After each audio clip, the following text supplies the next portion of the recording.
Hi guys, I welcome you all to my channel CSNet Lectures. So in this session, we are going to discuss about another very important topic of data structures. It is nothing but graphs. Okay, so where we are going to use this graph and how it is represented, what is its way of storage. So everything we are going to discuss here.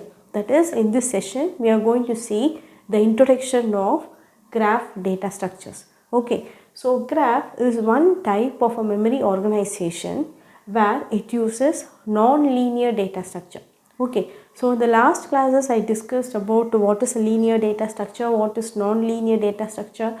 Friends, suppose we have not watched all those videos, I request you to go and watch and then come over here so that you will be able to understand some of the words which I have mentioned in this video.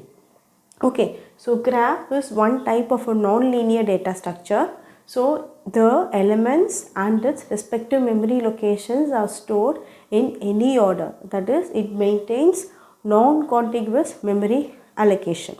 So now where we are going to use this graph data structures, so that I am going to explain it to you with an example. So we are using internet, isn't it? So in internet we are transferring the data to millions and millions of people. So how the data is being transferred from different computers. So it is nothing but by using this graph data structure. Okay, so if you want to transfer the data between social networks or between LinkedIn or between Facebooks or Instagram or YouTube or wherever it is using graph data structure. So there are different types of computers which are connected between us. So in order to reach from source to destination, it must have to travel between many intermediate nodes. Here nodes I refer to that of computers. Okay, for example, this is a for example, you just assume that it is an internet connection. So if I want to transfer the data from this location to this location, okay, so it must have to travel through these intermediate nodes. So this is one computer and this is one computer, this is also a computer. So the data must have to travel through all these nodes in order to reach this destination, isn't it? So how it is being interrupted, how it is being communicated, how it is being connected. So it is nothing but by means of this graph data structure. Okay, so this computer may be a router or it may be a switch or it may be a hub. So all these things will come under networks. Okay, so in order to construct all those types of communication devices, we are using this graph data structure. So now we are going to discuss what is the structure of a graph data structure. So graph has a collection of vertices and edges. Okay, so here a vertex is nothing but, it is also called as a node or a computer or some point where we are going to start transferring the data or where we are going to receive the data, right? So edges, so what is an edge? So edge is nothing but, it is going to give a connection between the nodes. It is going to produce a relationship or path through which I want to transfer the data. It may be a wired path or it may be a wireless path. So the other name for edge is arc, right? So these are all some of the concepts which you are going to use it in graph structure. So vertex is nothing but the point of reach or point of start. That is where I am going to start transferring the data or where I am going to receive the data. Mode of communication is vertex. So next is edge. So edge, just now I told the actual path through which I want to transfer the data. Okay, so relationship between any points. In short, I must have to tell you what is a graph structure. So a graph consists of a paired relationship between the set of objects. So here objects is nothing but vertex. So object is nothing but vertex. So the relationship is nothing but your edge. Okay, so this is the definition of a graph data structure. So graph is a paired relation. So we are going to, for example, as I told, if I want to travel from these two vertices, okay, so what I should do, I must have to travel from here to here and from here to here and then from here to here. So it tells you a pair. From this point to this point is a pair. So it is an object. Okay, I need a pair in order to travel from one location to another location.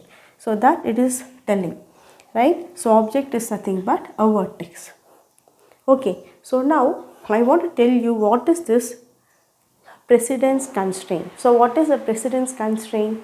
For example, if I want to travel from, for an example I am just telling, if I want to travel from one location to another, for example Chennai to Bangalore, if I want to travel, I cannot able to directly go and reach Bangalore, isn't it? I must have to move through different places that is present in between Bangalore and Chennai, and then I must have to reach.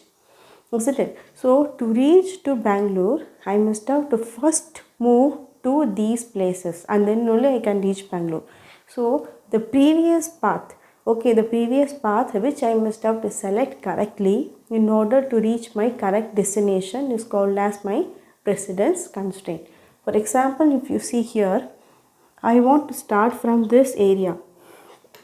Okay, I want to start from this area and I must have to choose, I must have to reach this destination. Let it be source and let it be destination. So to travel from source to destination, what are all the different paths that are present? So I must have to select based on the time. I must have to save my time and I must have to reach soon. So based on these two constraints only, I will be start my traveling. Isn't it? So now I can travel through this location. Isn't it? Or I can move from here, here and here. Or I can move from here to here. And then from here. So there are three paths possible. Is it possible for me to travel from here to here, to this location and then directly I can reach here? No, I cannot able to travel from here and directly I cannot go and reach because there is no path present. Isn't it? So I must have to travel from this location to here and from here to here or from here to here. So these are all different possible paths. For example, I may select this distance. Okay, so based on the kilometer of travel and based on that time. So like this only you are going to transfer the data in social networks or in LinkedIn. So what is precedence constraint?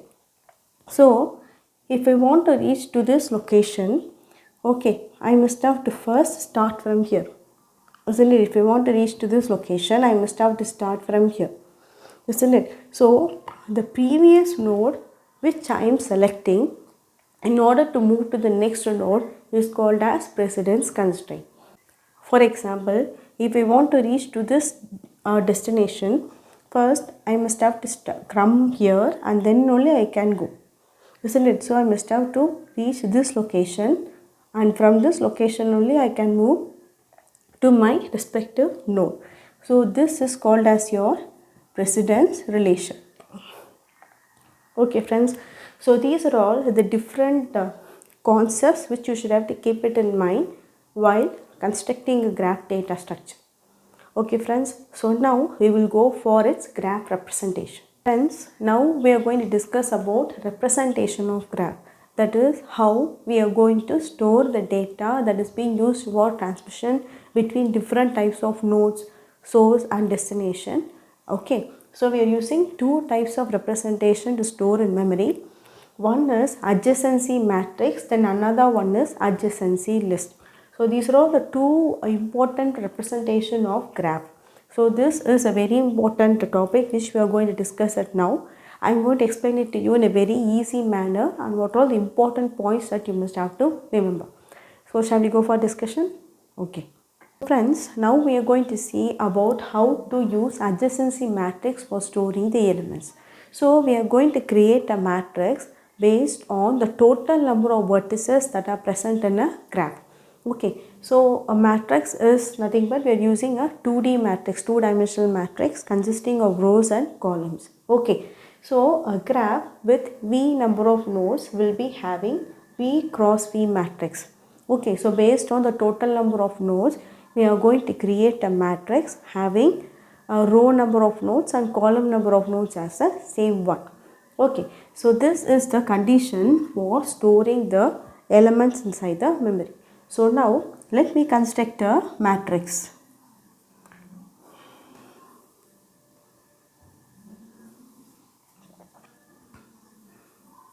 So this is my matrix structure. So here we are going to store the elements. So how I am going to store the element is based on the total number of rows and total number of elements. So here A, B, C, T and E. Okay, then columns also will be, row also will be A, B, C, T, E and F.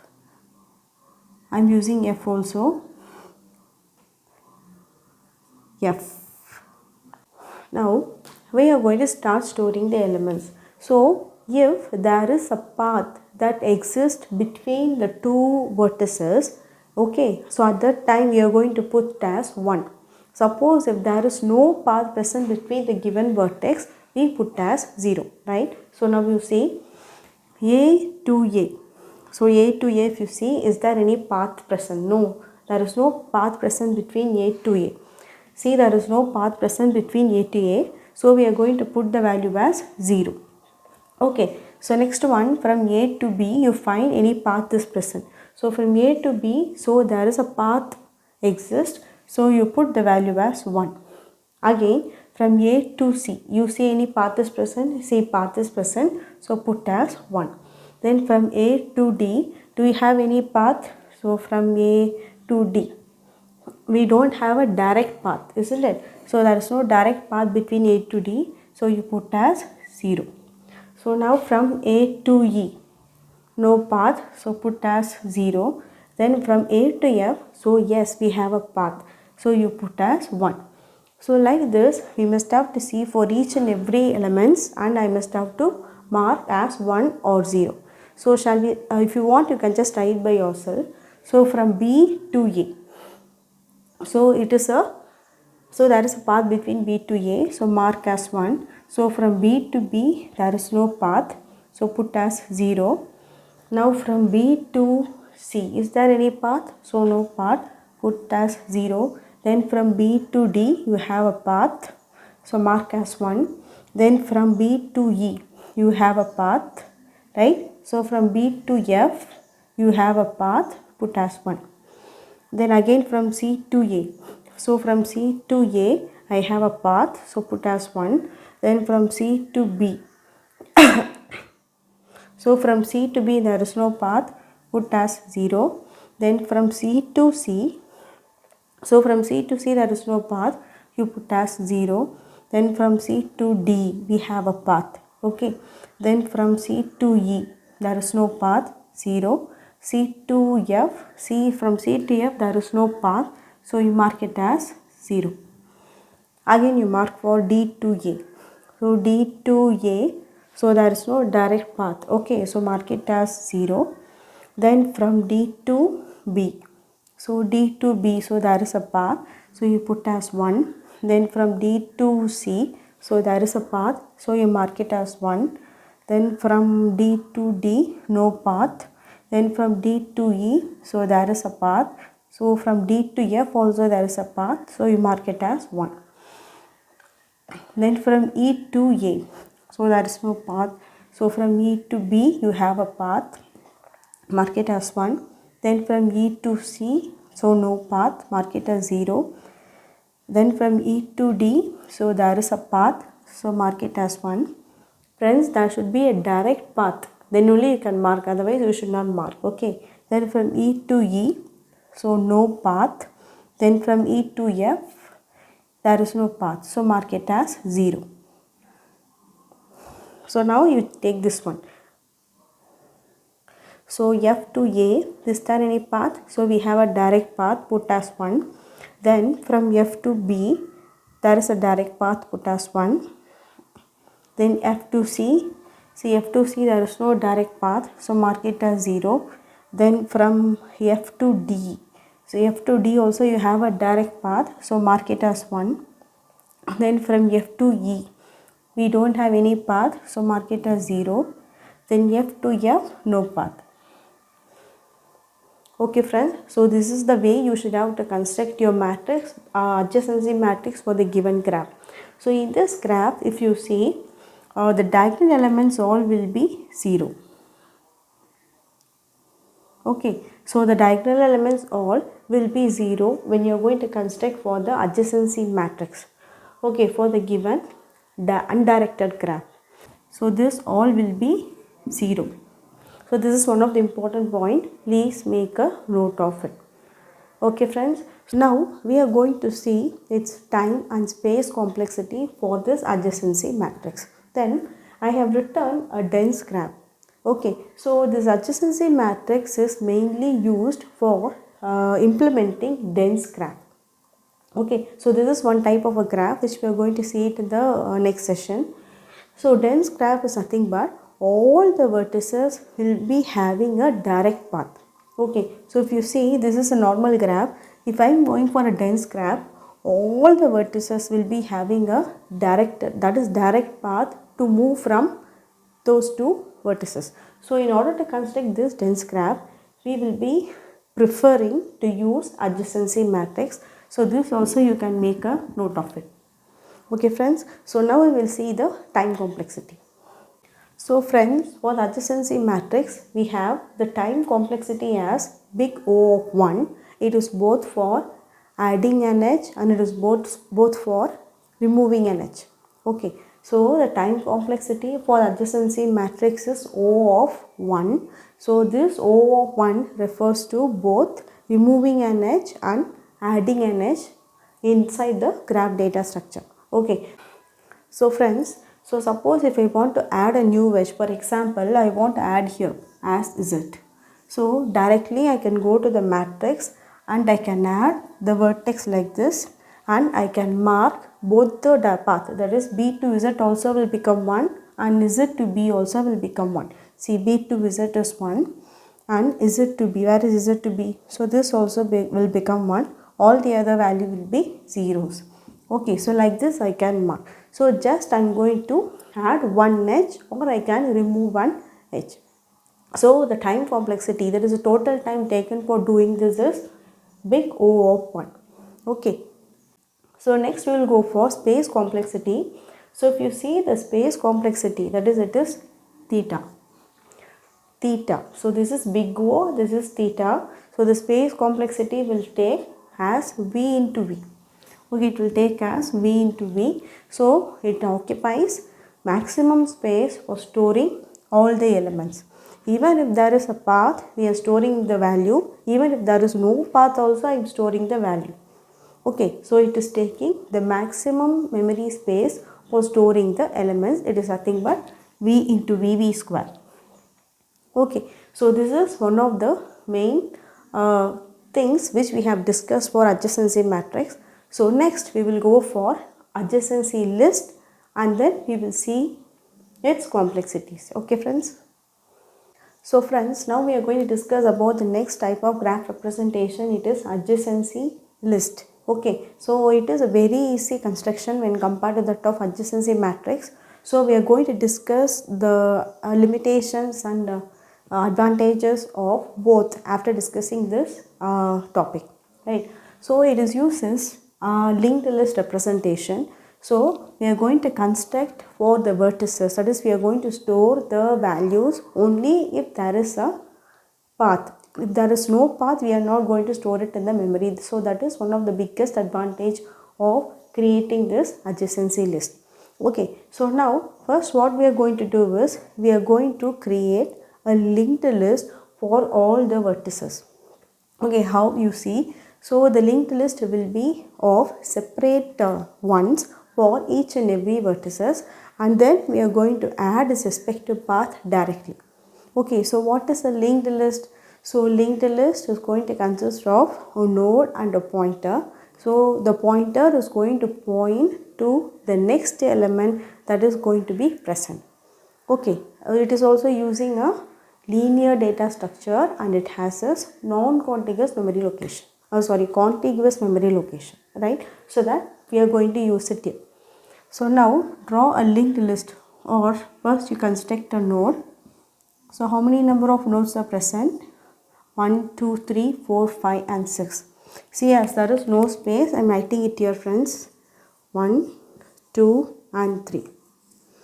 Okay, so now what is my first node? A.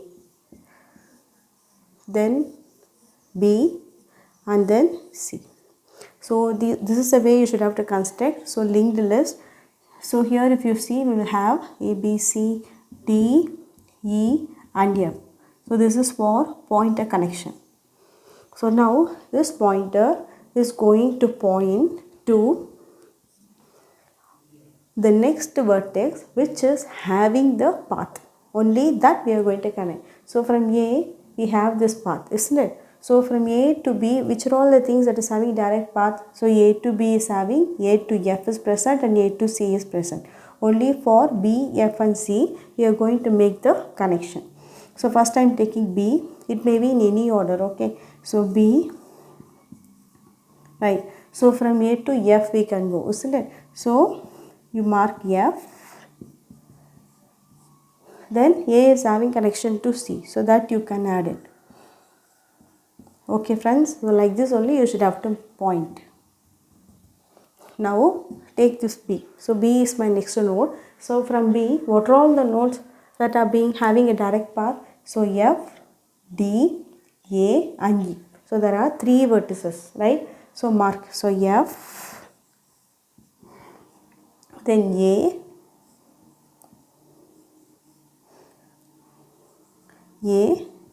is having, and then F, A and then D, and then if you see I have E.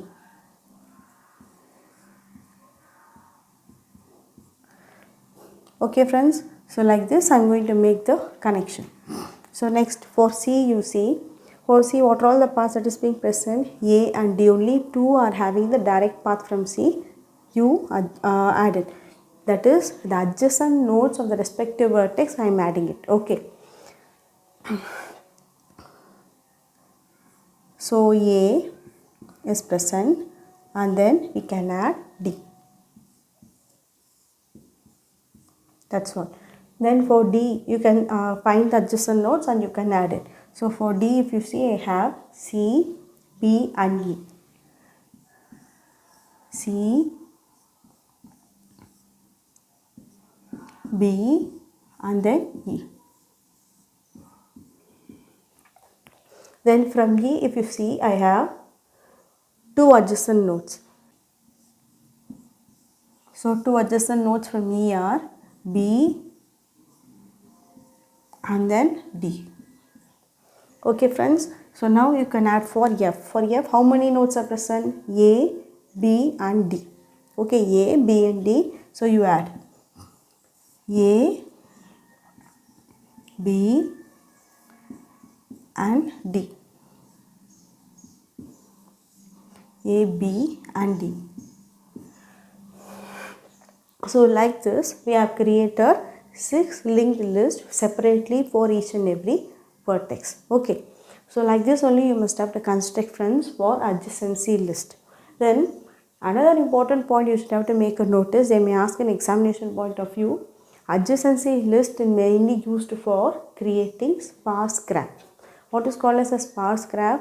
The vertices which are having least number of edges. That is called as a sparse graph. So for that we are using this adjacency list. Okay. So now we will see what are all its complexities, that is time and space complexities, and then its advantages when compared to that of adjacency matrix. Okay.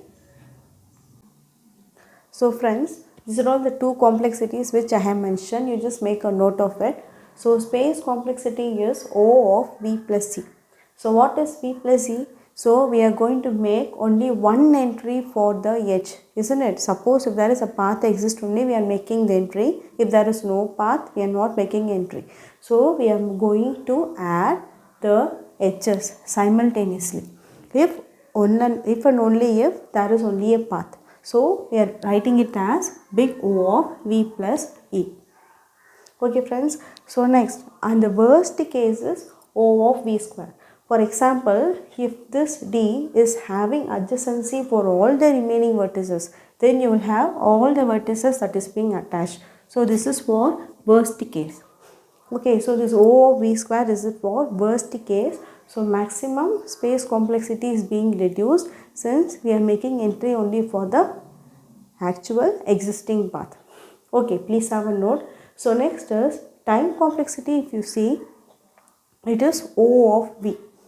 So why this is O of V? So if there is suppose if I want to search for a node, or if I want to remove a node, or if I want to add a node, for example, you see I just want to add a node over here. For example, I want to add a node. How I will do? I must have to start from here, and I must have to move here and move here and move here, and then only I must have to add. So I need n number of searches. Okay, so that only is being given as n number of searches. But in adjacency matrix, if you see, directly I will go and add whether it is 0 or 1.